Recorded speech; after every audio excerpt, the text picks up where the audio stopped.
Hi friends, ഇന്ന് ഞാൻ നിങ്ങളുമായിട്ട് ഷെയർ ചെയ്യുന്നത് വളരെ ഈസി ആയിട്ട് ഉണ്ടാക്കാൻ പറ്റുന്ന അതുപോലെ നല്ല ഹെൽത്തി ആയിട്ടുള്ള ഒരു ബ്രേക്ക്ഫാസ്റ്റിൻ്റെ റെസിപ്പിയാണ്. ഇത് വേണമെങ്കിൽ നിങ്ങൾക്ക് വൈകുന്നേരത്തിനൊക്കെ ഉണ്ടാക്കാൻ പറ്റും. രാവിലെ ആകുമ്പോൾ നമുക്ക് കുറച്ചും കൂടെ തിരക്കുള്ള സമയമൊക്കെ ആണെങ്കിൽ എളുപ്പമാണ്. അപ്പോൾ ഇതെങ്ങനെ ചെയ്യുന്നതെന്ന് നോക്കിയാലോ. ആദ്യം തന്നെ ഞാനിവിടെ കുറച്ച് ഗോതമ്പ് പൊടി എടുത്ത് വെച്ചിട്ടുണ്ട്. അതിലേക്ക് ആവശ്യത്തിനുള്ള ഉപ്പും അതുപോലെ തന്നെ വെള്ളവും ചേർത്തിട്ട് നന്നായിട്ടൊന്ന് കലക്കിയെടുക്കുക. സാധാരണ ദോശമാവിൻ്റെയൊക്കെ ആ ഒരു പാകത്തിനാക്കിയിട്ടൊന്ന് കലക്കിയെടുത്താൽ മതി. അപ്പോൾ നിങ്ങൾക്ക് ഗോതമ്പ് പൊടിക്ക് പകരം നിങ്ങൾക്ക് മൈദ വേണമെങ്കിൽ എടുക്കാം കേട്ടോ. ഞാനിവിടെ ആട്ടപ്പൊടിയാണ് എടുത്തിട്ടുള്ളത്.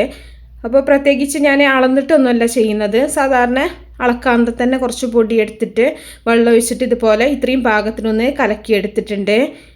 അപ്പോൾ അത് വേണമെങ്കിൽ മിക്സിയുടെ ജാറിലിട്ടിട്ട് വേണമെങ്കിൽ നിങ്ങൾക്ക് അടിച്ചെടുക്കാം. അങ്ങനെ കലക്കിയെടുക്കാൻ ബുദ്ധിമുട്ടുണ്ടെങ്കിൽ ഇനി ഒരു സൈഡിലേക്ക് മാറ്റി വെക്കാം. ഇനി നമുക്കൊരു കോഴിമുട്ട എടുത്തിട്ട് അതിലേക്ക് ആവശ്യത്തിനുള്ള ഉപ്പ് ചേർക്കാം. അതുപോലെ തന്നെ ഒരു ചെറിയ സവാളയുടെ പകുതി ഒന്ന് അരിഞ്ഞത്, അതുപോലെ കുറച്ച് പച്ചമുളക് മല്ലിയില അരിഞ്ഞതും കൂടെ ചേർത്ത് കൊടുക്കുന്നുണ്ട്. പച്ചമുളകൊക്കെ നിങ്ങളുടെ എരിവിനനുസരിച്ചിട്ട് എടുക്കുക കേട്ടോ. നല്ല എരിവാണെന്നുള്ളവരാണെങ്കിൽ നന്നായിട്ട് ചേർത്ത് കൊടുക്കുക. അതുപോലെ മല്ലിയിലൻ്റെ കൂടെ നിങ്ങൾക്ക് കറിവേപ്പില വേണമെങ്കിലും ചേർക്കുക. എന്നിട്ട് നല്ല പോലെ ഒന്ന് കലക്കിയെടുക്കുക. അപ്പോൾ ഇതിൽ വേണമെന്നുണ്ടെങ്കിൽ ഉണക്കമുളക് ചതച്ചിട്ടൊക്കെ ചേർക്കുക കേട്ടോ. അതൊക്കെ നിങ്ങളുടെ ഇഷ്ടം പോലെ ചെയ്യുക. അപ്പോൾ നന്നായിട്ട് കലക്കിയെടുക്കുക. അപ്പോൾ ഞാനിവിടെ ഒരു കോഴിമുട്ട എടുത്തിട്ടുള്ളത് നിങ്ങൾക്ക് എത്ര അളവിൽ വേണമെങ്കിലും എടുക്കുക കേട്ടോ. ഇപ്പോൾ ഒരു മുട്ട വെച്ചിട്ടൊരു 4 ദോശയൊക്കെ നമുക്ക് ഈസി ആയിട്ട് ഉണ്ടാക്കിയെടുക്കാൻ പറ്റും. അപ്പോൾ നമ്മൾ ഇനിയൊരു ഫ്രൈ പാനോ അല്ലെങ്കിൽ ഒരു തവ അടുപ്പത്ത് വെച്ചിട്ട് നമ്മൾ നേരത്തെ കലക്കി വെച്ചിട്ടുള്ള ഗോതമ്പ് മാവ് ഇതിലേക്ക് ഒഴിക്കുക. അപ്പോൾ ഞാൻ കുറച്ച് ഓയിൽ ഒഴിച്ചിട്ടുണ്ടായിരുന്നു കേട്ടോ. ഓയിലോ വെളിച്ചെണ്ണയോ നിങ്ങൾക്ക് ഒഴിക്കാം. എന്നിട്ട് മാവ് ഒഴിച്ചിട്ട് ഇതുപോലെ ഒന്ന് പരത്തിയെടുക്കുക. എന്നിട്ടൊരു ഭാഗം ഒന്ന് റെഡി ആകുമ്പോൾ നമുക്കൊന്ന് തിരിച്ചിട്ട് കൊടുക്കുക. സാധാരണ നിങ്ങൾ ഗോതമ്പ് ദോശ ഉണ്ടാക്കുന്ന അതേപോലെ തന്നെയാണ്. 2 ഭാഗവും ഓരോ പ്രാവശ്യം ഒന്ന് തിരിച്ചിട്ടതിന് ശേഷം നേരത്തെ കലക്കി വെച്ചിട്ടുള്ള മുട്ടയുടെ ആ ഒരു മിക്സ് ഇതിൻ്റെ മുകളിലേക്കായിട്ട് കുറേശ്ശെ ഒഴിച്ചു കൊടുക്കാം. ഒരു ടേബിൾ സ്പൂണോളം നമുക്ക് ഒരു ഭാഗത്ത് 2 ഭാഗത്ത് ഓരോ ടേബിൾ സ്പൂൺ നിറച്ചിട്ട് ഒഴിച്ചാൽ മതി കേട്ടോ. എന്നിട്ട് തിരിച്ചിട്ടിട്ട് മറ്റേ ഭാഗത്ത് ഇതുപോലെ തന്നെ കുറച്ച് മുട്ടയുടെ ആ ഒരു മിക്സ് ഒഴിച്ചിട്ടൊന്ന് നിരത്തി കൊടുക്കുക. ഈ ഒരു സമയത്ത് വേണമെന്നുണ്ടെങ്കിൽ കുറച്ച് ഓയിലും കൂടെ ഒഴിച്ചിട്ട് നിങ്ങൾക്ക് നല്ല പോലെ മൊരിച്ചെടുക്കണം എന്നുണ്ടെങ്കിൽ അങ്ങനെ ചെയ്യാം. ഓയിൽ വേണ്ട എന്നുള്ളവരാണെന്നുണ്ടെങ്കിൽ ഓയിൽ ചേർക്കാതെ തന്നെ തിരിച്ചും മറിച്ചിട്ടിട്ട് വേവിച്ചെടുത്താൽ മതി. അപ്പോൾ ഒരു ഭാഗം ആകുമ്പോൾ നമുക്ക് ഒന്നുകൂടെ തിരിച്ചിട്ടിട്ട് 2 ഭാഗത്തെ മുട്ടയുടെ ഒരിതും വേവിച്ചെടുക്കുക.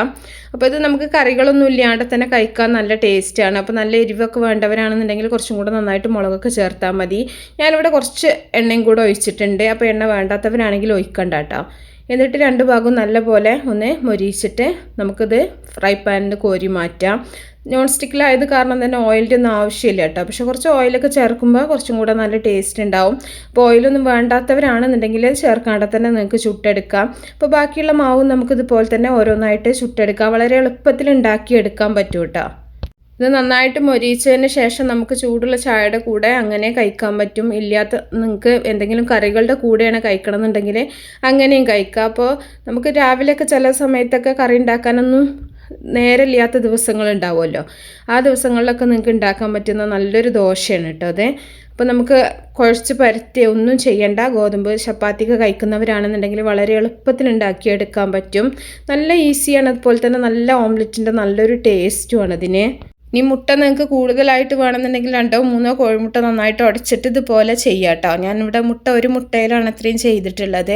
അപ്പോൾ അതൊക്കെ നിങ്ങൾ വീട്ടിൽ ചെയ്യുന്ന സമയത്ത് നിങ്ങളുടെ ഇഷ്ടം പോലെ ചെയ്താൽ മതി. അപ്പോൾ നല്ല ടേസ്റ്റി ആയിട്ടുള്ള നല്ല സോഫ്റ്റ് ആയിട്ടുള്ള ഒരു ദോശയാണ്. അപ്പോൾ എല്ലാവരും ഉണ്ടാക്കി നോക്കുക. ഇഷ്ടപ്പെട്ടാൽ തീർച്ചയായിട്ടും ലൈക്ക് ചെയ്യുക, ഷെയർ ചെയ്യുക, മാക്സിമം സപ്പോർട്ട് ചെയ്യുക. അപ്പോൾ നല്ല റെസിപ്പികളൊക്കെ ആയിട്ട് നമുക്ക് അടുത്തൊരു വീഡിയോയിൽ കാണാം. ഓക്കേ.